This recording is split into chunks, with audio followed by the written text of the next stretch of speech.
કંગનાની emergency હવે આગામી 17મી જાન્યુઆરીએ રિલીઝ કરાશે। ચૂંટણી તથા કાનૂની વિવાદો વચ્ચે અટવાઈ પડેલી કંગના રનૌતની ફિલ્મ ઇમરજન્સી હવે આગામી 17 જાન્યુઆરીએ રિલીઝ કરાશે। ઇન્દિરા ગાંધીના શાસનકાળમાં લદાયેલી ઇમરજન્સી વિશેની આ ફિલ્મમાં કંગના ખુદ ઇન્દિરા ગાંધીની ભૂમિકામાં છે। તે પોતે જ ફિલ્મની પ્રોડ્યુસર અને દિગ્દર્શક પણ છે। આ ફિલ્મ 1 વર્ષથી તૈયાર પડી છે। તે ચાલુ વર્ષે માર્ચમાં રિલીઝ થવાની હતી, પરંતુ કંગનાએ લોકસભા ચૂંટણીમાં ઝંપલાવતા ફિલ્મ અટકી પડી હતી। બાદમાં શીખ સમુદાયના ખોટી રીતે ચિત્રણનો વિવાદ શરૂ થતા ફિલ્મ પર પ્રતિબંધની માંગણી થઈ હતી।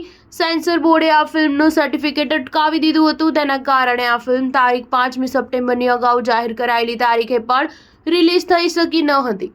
આખરે ફિલ્મનો વિવાદ હાઈકોર્ટ સુધી પહોંચ્યો હતો। બોમ્બે હાઈકોર્ટમાં સેન્સર બોર્ડે પોતે સૂચવેલા કટ્સ માન્ય રખાય તો ફિલ્મને રિલીઝની મંજૂરી આપવાની સંમતિ આપી હતી। સેન્સર બોર્ડે ફિલ્મની ફરીથી સમીક્ષા કરી હતી અને ફિલ્મમાં 13 કટ સહિત કેટલાક ફેરફારો સૂચવ્યા હતા। કંગનાએ તે માન્ય રાખ્યા બાદ ફિલ્મને યુએસ સર્ટિફિકેટ આપવામાં આવ્યું હતું। સ્ટાર ન્યૂઝ 7 હંમેશા સચ્ચાઈની સાથે।